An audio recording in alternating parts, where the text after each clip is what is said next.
This creepy Scottish story takes us to a pet cemetery on the Brahan estate near my hometown.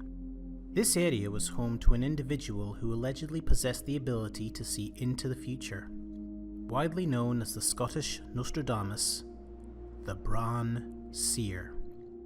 The Brahan Sear has been linked to other names like Conich O'Dar or Dark Kenneth, but it's not entirely clear if they all refer to the same person or they are the names of different entities. The problem is, information on the man is very scarce. In fact, there are doubts that such a person even existed. The main source concerning the Brahan Sear comes from a Scottish historian called Alexander Mackenzie, who wrote a book called The Prophecies of the Brahan Sear many years later. This book was mainly based on local legends and stories, rather than official documents and records, so there are many doubts to its validity and accuracy. But we are proceeding on the basis that he was indeed a real person.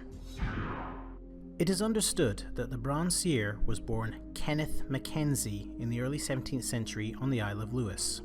According to legend, the Brahan Sear got his ability to see into the future when he was a child. His mother was loitering around in a graveyard late at night when she came across the ghost of a Danish princess en route to her own grave. The woman confronted the ghostly apparition and demanded her son be given the gift of sight.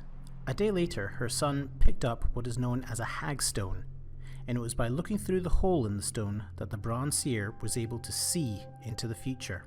Nothing is really known about the early life of the Brahan Sear, except that he eventually moved to mainland Scotland near the town of Dingwall, where he worked as a labourer on the Brahan estate, owned by the 3rd Earl of Seaforth.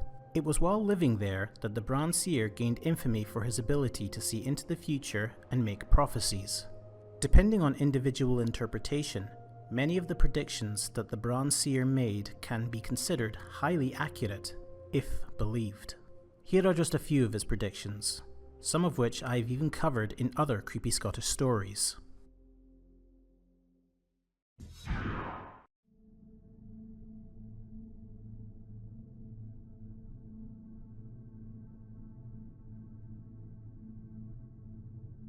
This could be interpreted as the discovery of oil deposits in the North Sea, which caused the Scottish city of Aberdeen to experience a boom in its economy, creating many jobs within the petroleum industry.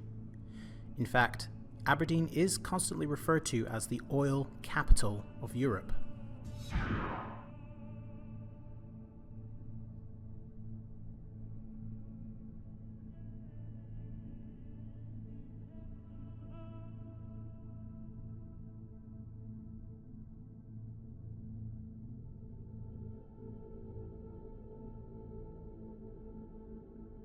Apparently, the Brahan Sear was walking on the fields of Culloden when he made this prediction, which might have referred to the pitched battle between the Jacobites and the Hanover government, known as the Battle of Culloden. The victorious commander of the battle, the Duke Cumberland, was nicknamed the Butcher, and it was said that he ordered the killing of many wounded soldiers and prisoners, as well as innocent civilians. Allegedly, he wanted no lives spared.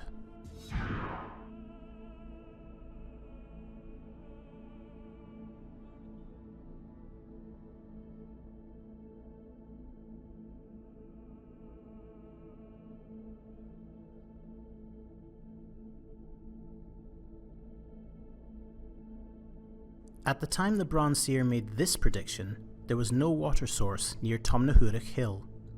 But in the early 1800s, construction took place to build a canal which would allow safe passage for shipping, including the British Royal Navy.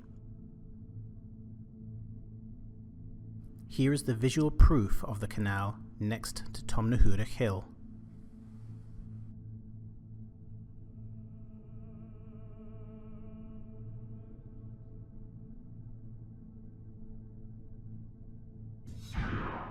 Despite these impressive predictions, what the Brahan Sear did not foresee was his own demise. At the request of Lady Isabel, the Earl of Seaforth's wife, the Brahan Sear made a prediction that while the Earl of Seaforth was in France, he was engaging in numerous affairs behind his wife's back. Such a statement angered Lady Isabel. Fearing disgrace coming to her family, she ordered the Brahan Sear to be put to death as a witch. It was at this point that the Brahan Sear took out his hagstone for one last time and prophesied.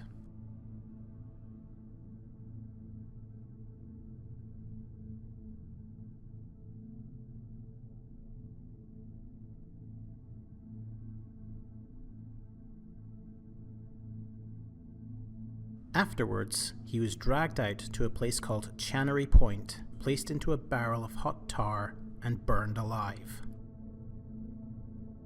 The prophecy regarding the doom of the Seaforth line did indeed come true, with many within the family that held the Seaforth title dying prematurely either by sickness or accident. The title of Earl of Seaforth soon transitioned to Baron, the last of which was James Stuart Mackenzie, a former soldier and philanthropist who died without any children, thus ending the Seaforth title once and for all. Even to this day, Castle Brahan, the home of the Seaforth Earls, no longer exists. Having deteriorated after the death of James Stuart Mackenzie, it was eventually demolished in the 1950s. Going back to the Brahan Sear, while his existence is very much questioned by historians, there is a memorial at the place of his alleged execution at Chancery Point. Back here on the Brahan estate, right next to the pet cemetery, is the grave of one of the descendants of Lady Isabel.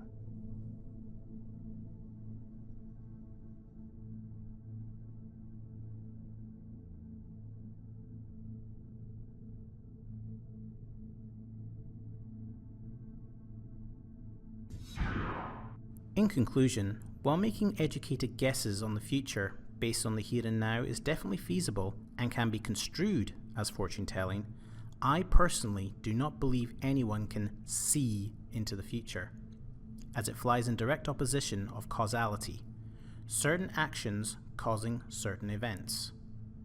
But hey, that's just me. Let me know what you think.